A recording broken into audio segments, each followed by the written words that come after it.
What's up, y'all? This is Dr. Craig Waleed, your host here on the Prison to Promise podcast, where I explore strategies formerly incarcerated people use to avoid returning to prison. On this episode, I'm joined by Ruth Utnage, a brilliant and resilient transgender woman who was imprisoned for over 10 years. Listen as Ruth details how she realized true freedom while in the belly of the beast.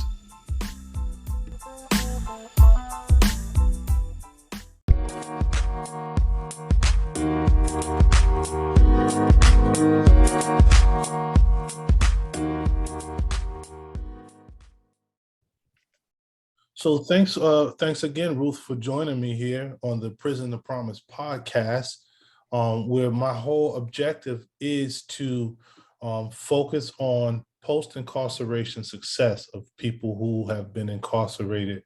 A big part of what I like to do is highlight specifically the plight of women.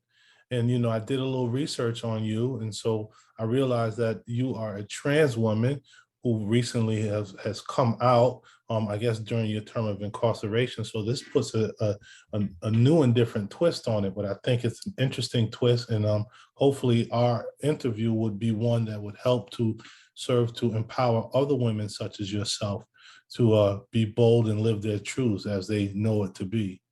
And so once again, thank you for being here with us. Yeah, absolutely. Thanks for the opportunity. So if you would please maybe start out by maybe telling our listeners here on Prison to Promise podcast where you're from and maybe how much time you spent behind the wall.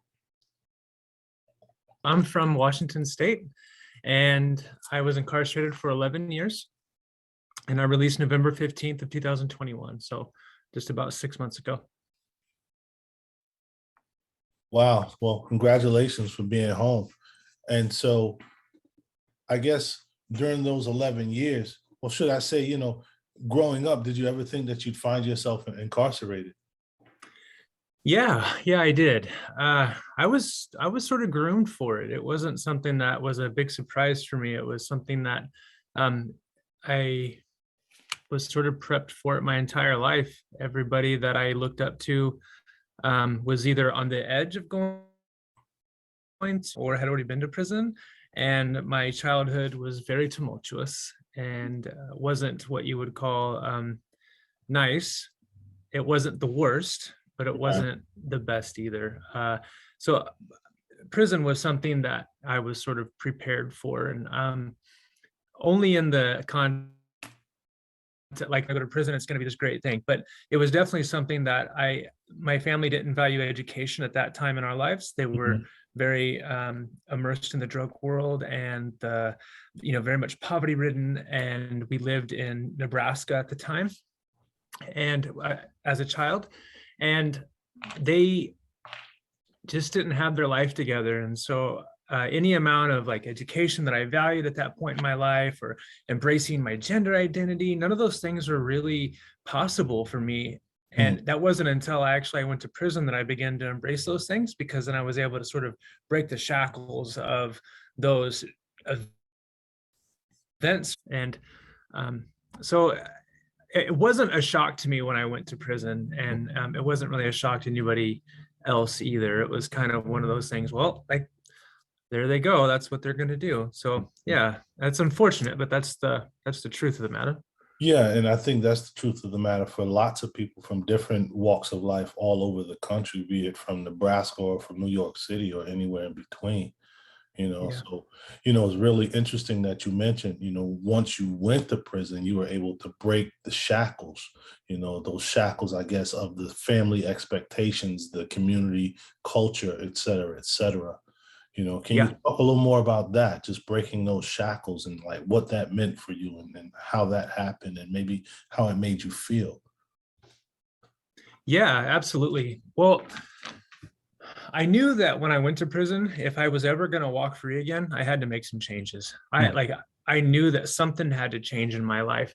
I had damaged so much within the community that, like, I didn't have very much support or community out there, but what little I did have, I destroyed. I just absolutely ripped everybody's hearts out, and to include my own. And I left 3 kids without parents, and things like that. So I mean, it was awful. And um, when I went to prison, I knew that if I was ever going to leave that place, I was going to have to do something different. And my family had already started to separate at that point. They didn't like the fact that I was going to be in there for so long, and for them, they were very sort of immersed in their own misery. Mhm. And I was just like a really good thing to start disliking at that point in their lives. So I was like the next shiny object, which is, how things go. And when I got in there, I knew that I wanted to do something different. I just didn't know what that was. And this older gentleman pulled me up, and he sat down next, and he said, "Listen, prison is a womb or a tomb. You can come here and you can finish dying, Wow. or you can grasp onto life. You can be reborn, but you have to make that choice, because if you don't, that choice has already been made for you." Mm. And he pointed to everybody that was in the day room, and he showed me, and he said, "Well, over there you have the blacks, and you have the whites, and then you have the Mexicans over here. You have this table of people over here and over here." And he goes, "And in the back corner over there, you see those are the guys that are focused on their education." Mhm. And I knew that I wanted to be a part of that. I knew that Yeah. I wanted to change my life. And that for the first time ever in my life, I had never heard that there was a choice, that when you went to a prison system, you have a choice. Mhm. And that choice is life or death. And I chose life. I chose to make it a womb. And I chose to make sure that everything that I forward was going to be walking in the newness of myself. Mm. And part of that was to come out and to embrace who I was, which I had known since I was about 4. Wow. And it cost me my whole family, except for my adopted mother. I have an adopted mother who's amazing. And it Mhm. cost me but it also led me to a point where now I'm finally happy in my life. This is I've never been happier than I am right now.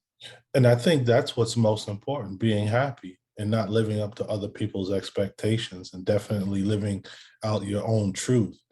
Yeah. I think that was a very dope analogy you used too, either a womb or a tomb, and I think that's the case. I think that's how I looked at it when I was doing my time. I did 8 years in New York State's prisons. Okay. I've been out for 24 years though. Well, this year be 24 years, but I didn't. Congratulations. Thank you, thank you. I didn't use those terms, but I definitely thought about it as this is a place where I'm either going to die or I'm going to flourish, and I don't want to come back to this place. So what can I do? And like you, I looked at education, and I saw that for whatever reason, I don't know why, like people in my family, some of them went to school, some of them didn't. But when I thought about education, I thought about liberation as well. It's something fascinating Yes. about how that liberates you in so many ways. Can you talk about that liberation factor, and how that allowed you to be free and maybe live up to being yourself?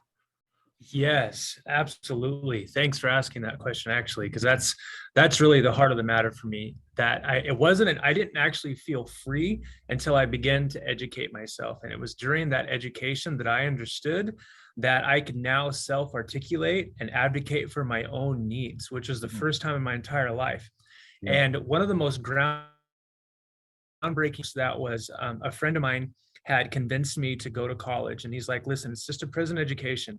And like he used those terms, and he goes, "When you get out, people are going to know that you got your education from inside of a prison, and they're going to question that. You're going to have to explain that." Mhm. And he said, "So this is what I want you to do." And he was a mentor of mine. He said, "I want you to don't just read the chapters, read everything. Mhm. Actually read the books that they give you." So I did. I read everything. I took it very seriously. And a teacher of mine, her name's Melissa McKay. She's Mhm. amazing. She's still a teacher there. And she says, "You're very intelligent." Mhm. It was a simple phrase for her, but for me, I was 36 years old, and it was the first time I'd ever heard those words. Oh, wow. Almost like a child hearing something beautiful It for was. the time. It was, and it was that moment. It took my breath away. And Mm, that night I went back, I got angry. And mm, I know that sounds weird, but I got angry. I was so mad. And I just didn't even know what I was angry about. And it wasn't until I began to really look inside that I realized that was like this belief I had about myself, that I was stupid, that I was unintelligent. And mm. that was memories from my childhood when I tried to embrace this side of me that I loved, which was the side where I loved to read and do math. And I was interested in the stars still. And that part wasn't ever actually fostered in me very well. Yeah. And when she said those words, it brought back all those things. And then that right there, I knew I wanted more, not the accolades, not the praise, but I wanted to be able to see that part of myself more. Mm, That piece of me became this driving factor. And I knew that as I began to learn more, I could then explain my situation. I read Michel Foucault's Discipline and Punish, mm, and which is like he does this whole he breaks apart the whole prison system from how it started in America until like the 1970s. mm, And he began to describe, he was using words that were describing my situation. mm. And then I read another book by Paulo Freire, The Pedagogy of the Oppressed. And maybe I'm pronouncing pedagogy right. I mean, Yeah. wrong, but You're it's Pedagogy of right. Yeah. the Oppressed. And then he gave me language to describe my situation even more so. So Mm, then not only was I learning these things about myself, which was very freeing, then I got to be able to describe my situation and teach that to other people so that they can begin to identify what was wrong with this situation. yeah, And yeah. in that, there was a liberation for me. Absolutely. And that is the purpose of, I think being educated. It's to liberate ourselves and also to help liberate other people, And when I really think about the etymology or the etymology, however you pronounce it, see, you got me questioning how to pronounce it. Sorry. It's all good. But, the etymology of this word educate, it comes from, I think this word educo or educere, which means to bring out or to bring forth that which is latent, And so in essence, I think that's what happens when we undergo academic training and we really start paying attention to not just the narrative and the scripts and the books, but how this stuff rings true for us and how it helps us to see the world new and different in those confines that we were raised in, And like you, I grew up in a family that was very religious. And so though people told me I was smart and certain things, there was still just this belief that I wasn't capable. I couldn't do it, and then I felt confined by these religious constraints. And so Right. I was always wondering why, how can I do better? And like you, once I got to prison, it seemed as though I got free, I got free. So beautiful stuff, beautiful stuff. So what were like some of the supports you had, especially like, because I know you said your family weren't that supportive in the beginning, but you started losing contact with your family. And then to mention, you started to come out and identify as a trans woman. And, lots of people are like, hey, I don't want nothing to do with you now. I only know you as, Joey or Johnny or, and now you're Ruth. And so how did you find your community of support to help you continue on with your education and in your identity as who you truly believe and see yourself as? Yeah, that was the part of my incarceration that was absolutely the hardest to deal with. Mhm, It was the support factor because I went so long without any type of support. mhm, I mean, I went years and where I didn't receive a letter and I got no phone, I didn't make any phone calls, and I would send emails out to my mom and she was sort of trickling back, but she was very poor. mhm. And, she wasn't struggling with me or anything like that, but communicating was hard for her. It was a challenge. It was quite the barrier. And what ended up happening was I knew that I needed support, and everywhere I looked, there was nobody like me. Like there was nobody that looked like me. And the ones that did look like me were so isolated that they were afraid to communicate with other people because they had been that way for so long, and they were so isolated, they were afraid to come out of that.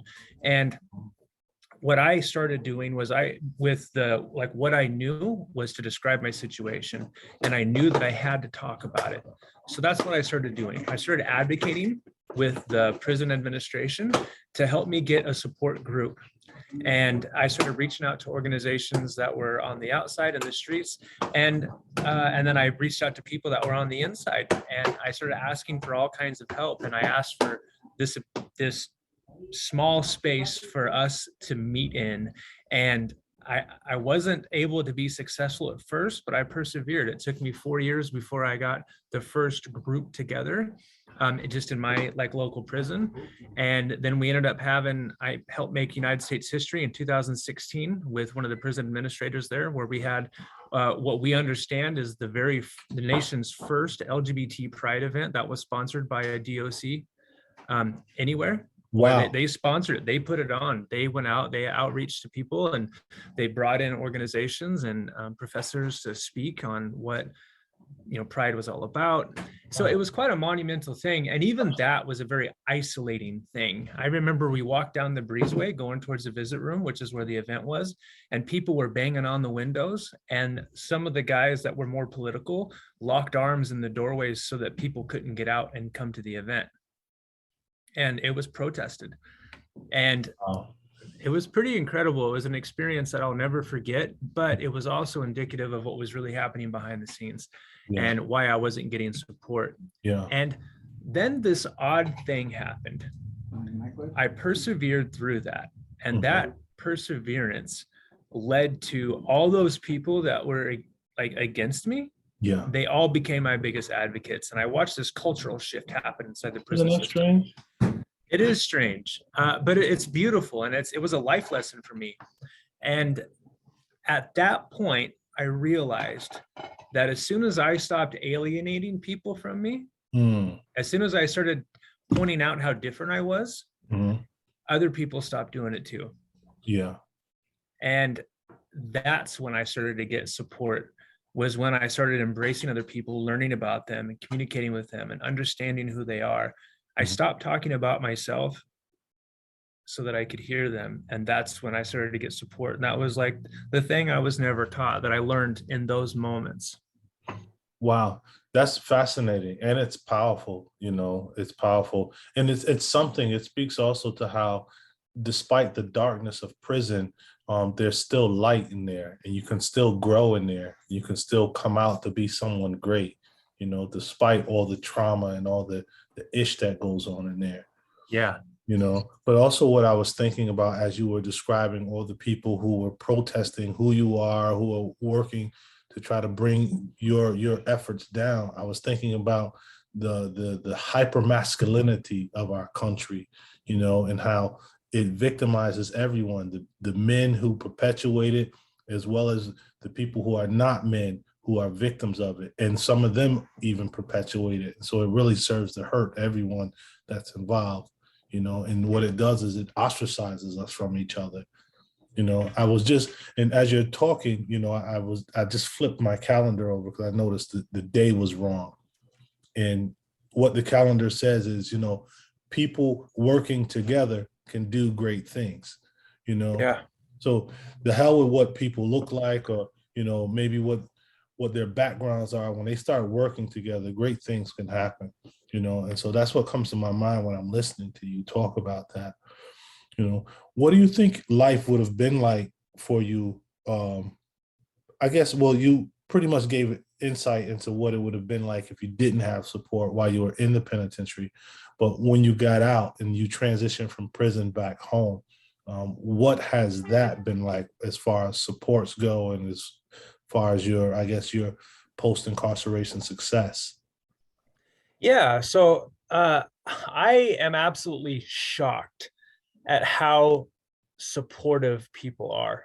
I actually wasn't prepared for it. I thought I was walking out to a situation where people said that they were going to support me, and that they were going to be a part of my life, and that I thought it was just all lip service. not Right. everybody, but I thought it was a lot of lip service, because that's what you get while you're in prison. People Absolutely. have the best of intentions, they have the biggest hearts, and then they don't, like, they aren't able to follow through with that for whatever reason. Maybe it's because they didn't understand the scope, or life got in the way for them, Mm. or they overextended, Yeah. or like whatever the case may be. But when I got out, I have to tell you, I was just flooded with support.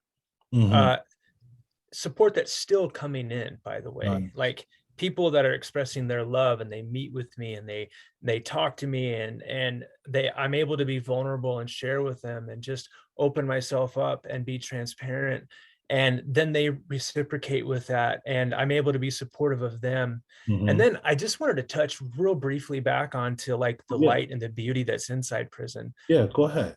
I just want to say that the most beautiful people I've ever met have come from inside prison. They are people that have, the world would say, have committed atrocities, or they've hurt whole communities, or they've done things that are unforgivable. Hmm.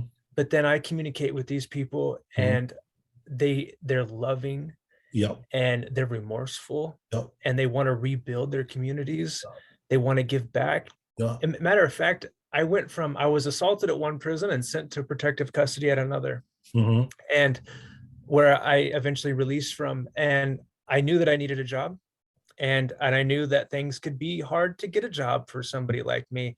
So I went to a guy who worked inside the laundry, and I said, "Hey, I really need a job. Just let me know what we got to do to make that happen. If I can, slip a little bit of my paycheck or whatever." And he said, "I'll make you a deal. I'll give you 15 bucks a month," which in prison can be a lot. He Hell goes, yeah. I'll give you 15 bucks a month in store for your hygiene, your coffee, or whatever it is that you need if you go to college instead. And I'll do that every month that you're in school. Mm. And of course I walked away, because I'm like, yeah, all right. That's just somebody trying to get something from me. Some But more lips per person. yeah, Yeah. but he was legitimate about that. He Mhm. he did that, and he didn't do it with the expectation on my end. He did it to genuinely fill that void, and he did it with multiple people. Wow. And he's just one of multiple people that I met inside there. Another friend of mine, Christopher Havens, he helped me publish in criminology. Like, without him, I never would have published or Mm. gotten as far as I was able to do. And he did it just because he felt it was the right thing to do. And I continue to get support like that. And it's because of the beauty that comes from inside that space. That's awesome. And when you said that, you met some of the most beautiful people inside the prison. It made me think back to something very similar. I often say, which is, I've met some of the most brilliant people inside of prison. Yes. But yeah, some very beautiful people inside prison as well, because of these kind hearts, these big hearts. And Yep. many people, as you illustrated with your own story, and I can also attest to through my own story, many of us, we've endured different types of traumas that have just kind of shaped, well, not even kind of, they've shaped our outlooks and our approaches to life, that resulted in us doing some pretty bad things.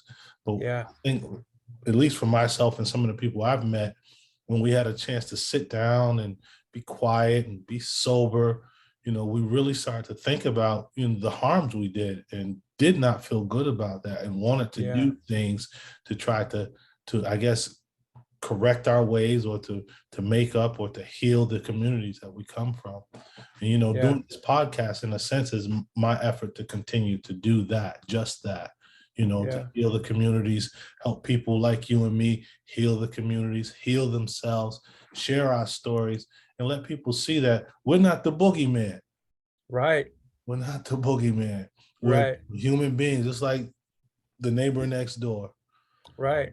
You know. Something that I've been speaking to my local community here, and really anybody who will listen about it, is that there's this phenomenon upon leaving prison that bothers me. Hmm.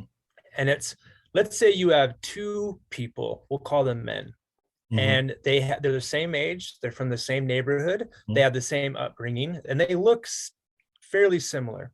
They committed the same crime at the same time, they got the same amount of time. Hmm. They go to prison. Now, we'll say person A, he decides he's going to do the typical sensationalized media version of prison. He's going to join a gang. He's going to fight. He's going to do drugs. He's going to gamble. He's going to sit around the card table.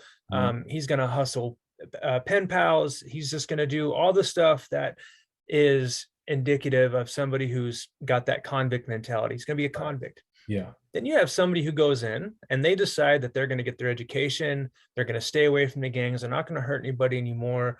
They just stay to themselves. They try to be loving. They engage with their community. They build programs. They mentor. They become a mentor. Like they do all the things that prison is supposed to do, because prison is all about, hey, like society says to us, hey, listen, you've done this thing that hurt us. We need you to not be around us right now because you hurt us. Mhm. That part makes sense to me. So Right. like, all right, well, let me go somewhere where I can get myself a can of Act Right. And one person doesn't do that, or another person Right. does. Now, they get out at the same time, because there's really not a lot of punishment for somebody who does stuff like that. They still usually get out in the same time. They can get their time back. Mhm. And even if they lose it, they can get that time back through other good behavior and doing a program or whatever. And so they get out at the same time. And let's just say, for the purposes of this particular case, they decide that they're going to go for the same job. They're going to go to the same job interview. Now, both of them present their application. The employer has no way to tell them apart. The employer does not know one person did all the right things in prison and the other person did not. One person rehabilitated, desisted, and is doing their part to lower the recidivism rate and to perpetuate a pro-social positive community. The other person, they don't care. Mhm. And at least not yet. I'm not going to say they're less or broken or any of those things. I'm just going to say that they're in a different spot in their life, just as beautiful. Mhm. And it's that dynamic, that phenomenon that bothers me. I want the community to understand that there is a difference. Mhm. When you go to prison, you're left with a choice. And some people make that choice, some people don't. And I think that the community should be able to recognize what that change sounds like. What does that mean? What do we talk about? What's the things that are important to us? And I think that it's podcasts like this, I think it's people like you that are the voices for that. You're actively amplifying that particular thing through your own voice and through the work that you do. So I just want to say thank you. Well, thank you. Thank you for pointing that out, and thank you for the appreciation and for sharing your story. Because again, I think it's these stories, your story, my story, and people who've come before you and people who will be coming after you, who really helps to change that narrative. Because as you said, yeah, the society does not know, they don't recognize. All they know is you got that letter on your chest, you got that F, you got that department identification number, you've been upstate, so you're unsafe to be around, and that flies in the face of everything that I guess our communities and our societies have told us prison is about, which is rehabilitating, giving a person another chance, serving their time. But it seems like when we get done serving our time, though we may have a community of people that are embracing us, the broader community continues to ostracize us, penalize us, and make it difficult for us to become full citizens again. Right. So my respects to you. One last thing I want to, maybe just a couple other things I want to touch on. And one thing is just to go back real quick, because, and you talked about it earlier, then you just talked about it recently, just briefly, but your education, going to college, did you earn a degree in college? I mean, in prison, or did you transfer out and earn credits and earn a degree? And what is your future projection when it comes to your academic career? Yeah, so I did earn a degree. I got my associate's degree. Washington State, they don't have a unilateral education system. Each prison within the state has a different offering based on the local community college and the funding available for that specific prison. The prison that I was in offered an associate's degree and in business management, and then a certificate in full stack web development, computer programming. Nice. I took both of those. I left with 134 credits, most of which were non-transferable. So right now what I'm doing is I'm going to Seattle Central College because they have a great program to help those of us that are reentering navigate what college admissions look like, because I have to be honest, I have no idea how to do it. I go onto the website and I don't know what to do. So they have a team of people that they walk me through and like, okay, press this button and press that button. I'm like, They're man, really holding your hand. I published a thesis paper and like I can't even figure this out. I feel stupid. But no, they're very gracious, they're very humble, Nice. and they make me feel very good. And so I'm gonna finish my transfer degree there, and then I'm gonna go to the University of Washington, where I'm really torn between pursuing sociology and mathematics. So I think I'm going to combine the two. I think I'm going to minor in sociology and major in mathematics, Mm-hmm. or I'll switch those around. Mm-hmm. My heart is in sociology, Yeah. but mathematics is very calming for me. It's a factor that I engage with, that when the world just doesn't seem right, Mm-hmm. like when everything inside of me just isn't going quite right, I can sit down and I can do some algebra, or I could just pick on Sierpinski's gasket, or I can draw a version of Pascal's triangle and try to manipulate the numbers, or get into linear algebra, and matrices are something that I have a lot of love for. Oh, wow.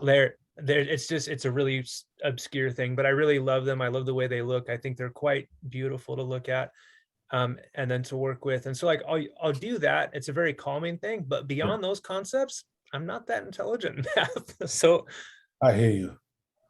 I just really like the idea of how education, mathematics specifically, shapes our world. Mathematics has a profound impact on our culture, and it has an impact on our culture of that people don't even realize. And that is a largely unexplored intersection of two different fields that I'm not going to be the only one to work in that, and I'm not the only one who's ever thought of that, but that's where I want to go. I want to explore how those two things impact each other, and then I want to put a third intersection in there: prisons. I want to understand how these two things can impact prisons, because the Bureau of Justice Statistics through northwestern.edu published something on the effects of education on recidivism rates. Yeah. Those with a master's degree have a 0% recidivism rate. Yeah. Yeah. Yeah. You know, I teach a course in the women's prison here in North Carolina. And just the other day, I think last week, I asked them, you know, how many people in here have a high school diploma or GED? And they said, oh, yeah, there's a couple, you know, quite a few. And so I'm like, well, how many have an associate's degree? And they're like, I don't think, probably not many. I said, how about a bachelor's? They're like, yeah, probably even fewer. I was like, how about a master's or a doctorate? They're like, probably none. And so I pointed out to them that higher education is one of those protective factors. When you begin to pursue education, it begins to rewire your thinking, and it protects you from making these terrible decisions that bring you back to prison. Absolutely. So yeah, and that's dope to hear what you're talking about. So I wish you success as you move forward in your academic pursuits. And maybe one day soon we'll be looking up at Dr. Ruth, you know, the new Dr. Ruth. Another one. Yeah.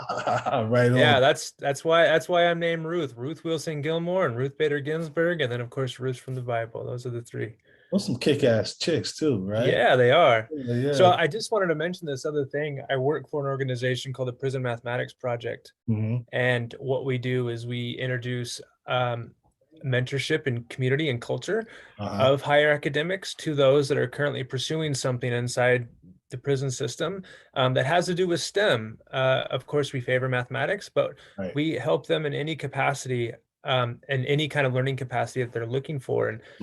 And it goes back to that people have a choice. Well, we believe that those that have made the choice to desist and to become better versions of themselves, and they're doing that through higher education, instead of leaving them alone the way that we were, we had to fight for it. We had to do it all on our own. We bring it to them.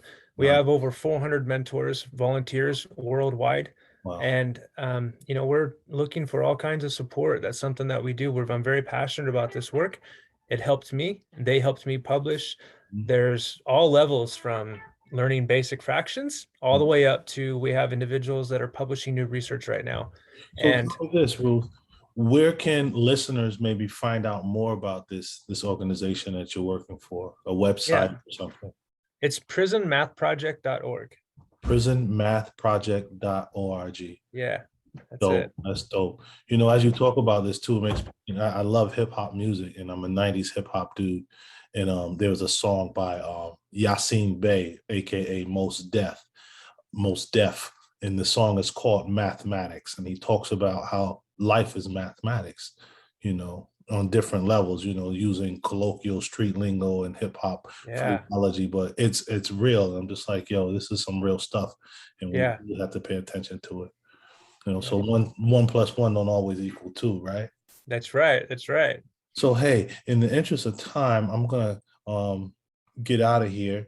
But what I want to do is, one, ask you, what is a piece of wisdom, knowledge, or understanding that you would drop on a young person or an old person, or just somebody that's listening to this podcast, who are coming out of prison or who just got out of prison, be they straight, gay, bi, or trans, or whatever? What would be the wisdom that you drop on them?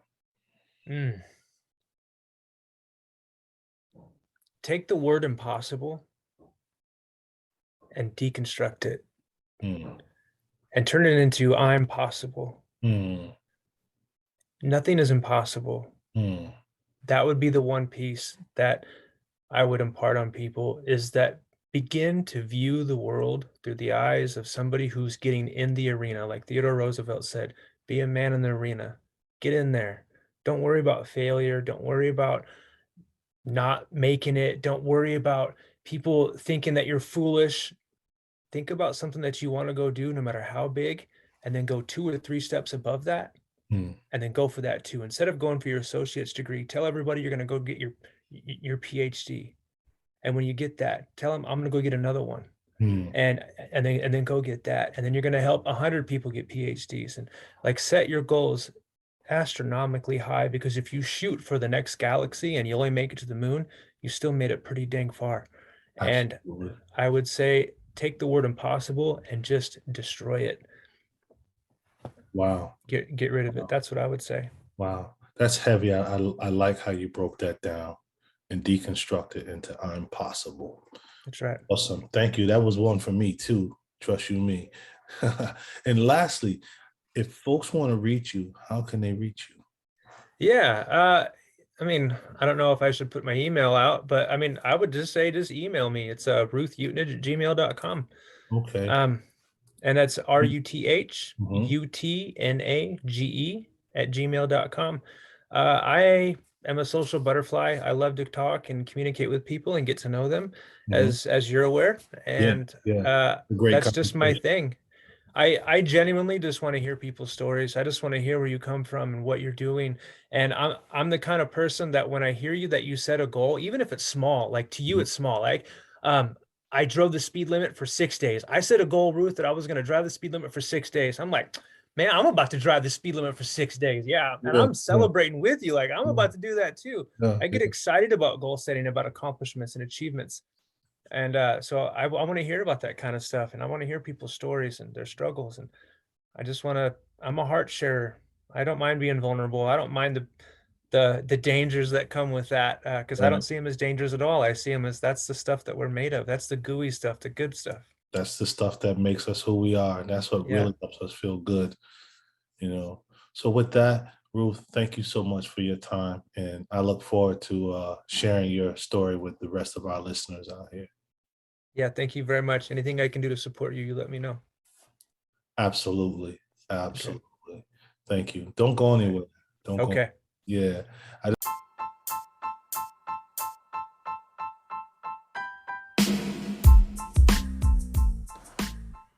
If you or someone you know would like to share their story on this show, or would like to leave a comment or suggestion, drop me a line using lowercase letters at DrCraigWaled,